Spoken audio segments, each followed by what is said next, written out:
This emptiness finds its expression in the whole form of existence, in the infiniteness of time and space as opposed to the finiteness of the individual in both, in the flitting present as the only manner of real existence, in the dependence and relativity of all things, in constantly becoming without being, in continually wishing without being satisfied, in an incessant thwarting of one's efforts, which go to make up life, until victory is won. Time, and the transitoriness of all things, are merely the form under which the will to live, which as the thing in itself is imperishable, has revealed to time the futility of its efforts. Time is that by which at every moment all things become as nothing in our hands, and thereby lose all their true value. What has been exists no more, and exists just as little as that which has never been. But everything that exists has been in the next moment. Hence something belonging to the present, however unimportant it may be, is superior to something important belonging to the past. This is because the former is a reality and related to the latter as something is to nothing. A man to his astonishment all at once becomes conscious of existing after having been in a state of non-existence for many thousands of years, when, presently again, he returns to a state of non-existence for an equally long time. This cannot possibly be true, says the heart, and even the crude mind, after giving the matter its consideration, must have some sort of presentiment of the ideality of time. This ideality of time, together with that of space, is the key to every true system of metaphysics, because it finds room for quite another order of things than is to be found in nature. This is why Kant is so great. Of every event in our life it is only for a moment that we can say that it is, after that we must say forever that it was. Every evening makes us poorer by a day. It would probably make us angry to see this short space of time slipping away, if we were not secretly conscious in the furthest depths of our being that the spring of eternity belongs to us, and that in it we are always able to have life renewed. Reflections of the nature of those above may, indeed, establish the belief that to enjoy the present, and to make this the purpose of one's life, is the greatest wisdom, since it is the present alone that is real, everything else being only the play of thought. But such a purpose might just as well be called the greatest folly, for that which in the next moment exists no more, and vanishes as completely as a dream, can never be worth a serious effort. Our existence is based solely on the ever-fleeting present. Essentially, therefore, it has to take the form of continual motion without there ever being any possibility of our finding the rest after which we are always striving. It is the same as a man running downhill, who falls if he tries to stop, and it is only by his continuing to run on that he keeps on his legs. It is like a pole balanced on one's fingertips, or like a planet that would fall into its sun as soon as it stopped hurrying onwards. Hence unrest is the type of existence. In a world like this, where there is no kind of stability, no possibility of anything lasting, but where everything is thrown into a restless whirlpool of change, where everything hurries on, flies, and is maintained in the balance by a continual advancing and moving, it is impossible to imagine happiness. It cannot dwell where, as Plato says, continual becoming and never being is all that takes place. First of all, no man is happy, he strives his whole life long after imaginary happiness, which he seldom attains, and if he does, then it is only to be disillusioned, and as a rule he is shipwrecked in the end and enters the harbor dismasted. Then it is all the same whether he has been happy or unhappy in a life which was made up of a merely ever-changing present and is now at an end. Meanwhile it surprises one to find, both in the world of human beings and in that of animals, that this great, manifold, and restless motion is sustained and kept going by the medium of two simple impulses, hunger and the instinct of sex, helped perhaps a little by boredom, and that these have the power to form the primum mobile of so complex a machinery, setting in motion the variegated show. Looking at the matter a little closer, we see at the very outset that the existence of inorganic matter is being constantly attacked by chemical forces which eventually annihilates it. While organic existence is only made possible by continual change of matter, to keep up a perpetual supply of which it must consequently have help from without. Therefore organic life is like balancing a pole on one's hand, it must be kept in continual motion, and have a constant supply of matter of which it is continually and endlessly in need. Nevertheless, it is only by means of this organic life that consciousness is possible. Accordingly, this is a finite existence, and its antithesis would be an infinite, neither exposed to any attack from without nor in want of help from without, and hence epsilon sigma alpha to omega nu, in eternal rest, omicron to epsilon gamma iota gamma nu mu epsilon nu omicron to epsilon pi omicron lambda mu epsilon nu omicron nu, without change, without time, and without diversity, the negative knowledge of which is the fundamental note of Plato's philosophy. The denial of the will to live reveals the way to such a state as this. The scenes of our life are like pictures in rough mosaic, which have no effect at close quarters, but must be looked at from a distance in order to discern their beauty. So that to obtain something we have desired is to find out that it is worthless, we are always living in expectation of better things, while, at the same time, we often repent and long for things that belong to the past. We accept the present as something that is only temporary, and regard it only as a means to accomplish our aim. So that most people will find if they look back when their life is at an end, that they have lived their lifelong ad interim, and they will be surprised to find that something they allowed to pass by unnoticed and unenjoyed was just their life, that is to say, it was the very thing in the expectation of which they lived. And so it may be said of man in general that, befooled by hope, he dances into the arms of death. Then again, there is the insatiability of each individual will. Every time it is satisfied, a new wish is engendered, and there is no end to its eternally insatiable desires. This is because the will, taken in itself, is the Lord of worlds. Since everything belongs to it, it is not satisfied with a portion of anything, but only with the whole, which, however, is endless. Meanwhile, it must excite our pity when we consider how extremely little this Lord of the world receives, when it makes its appearance as an individual, for the most part only just enough to maintain the body. This is why man is so very unhappy. In the present age, which is intellectually impotent and remarkable for its veneration of what is bad in every form, a condition of things which is quite in keeping with the coined word Jetztzeit, present time, as pretentious as it is cacophonic, the pantheists make bold to say that life is, as they call it, an end in itself.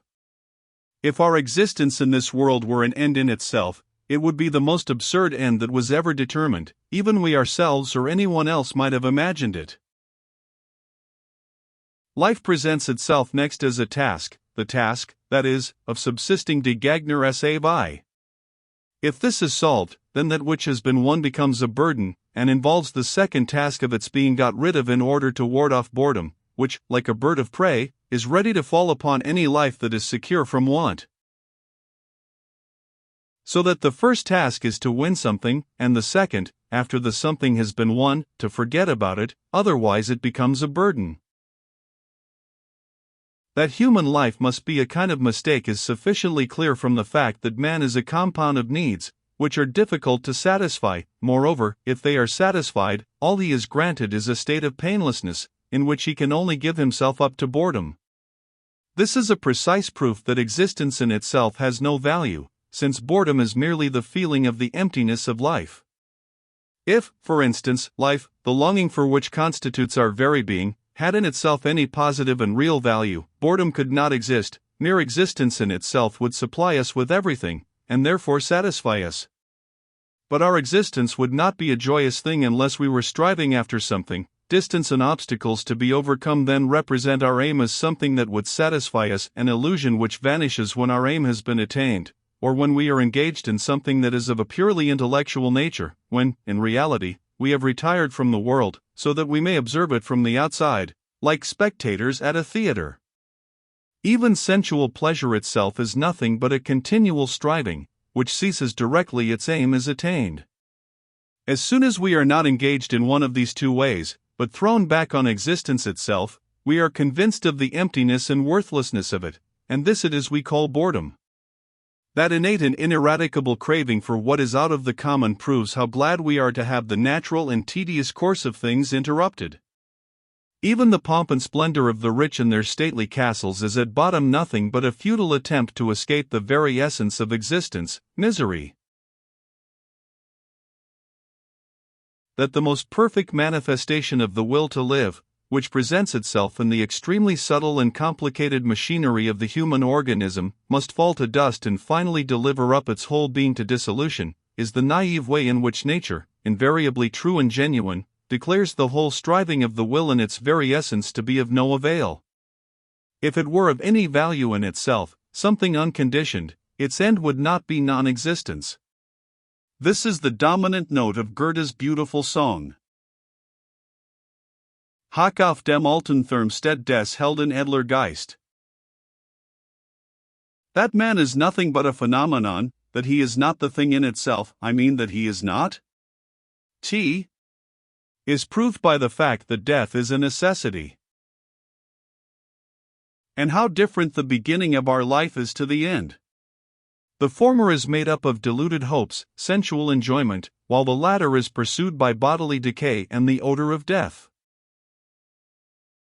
The road dividing the two, as far as our well-being and enjoyment of life are concerned, is downhill. The dreaminess of childhood, the joyousness of youth, the troubles of middle age, the infirmity and frequent misery of old age, the agonies of our last illness, and finally the struggle with death, do all these not make one feel that existence is nothing but a mistake, the consequences of which are becoming gradually more and more obvious? It would be wisest to regard life as a desengako, a delusion, that everything is intended to be so is sufficiently clear. Our life is of a microscopical nature, it is an indivisible point which, drawn out by the powerful lenses of time and space, becomes considerably magnified. Time is an element in our brain which by the means of duration gives a semblance of reality to the absolutely empty existence of things and ourselves. How foolish it is for a man to regret and deplore his having made no use of past opportunities, which might have secured him this or that happiness or enjoyment. What is there left of them now? Only the ghost of a remembrance.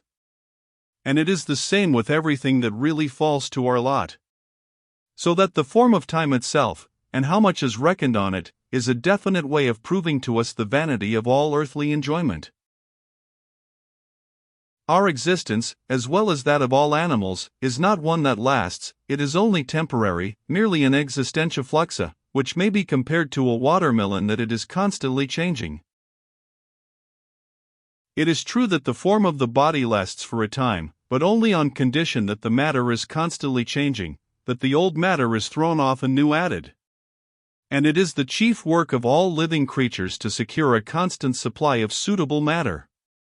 At the same time, they are conscious that their existence is so fashioned as to last only for a certain time, as has been said. This is why they attempt, when they are taking leave of life, to hand it over to someone else who will take their place. This attempt takes the form of the sexual instinct in self-consciousness, and in the consciousness of other things presents itself objectively, that is, in the form of genital instinct. This instinct may be compared to the threading of a string of pearls, one individual succeeding another as rapidly as the pearls on the thread.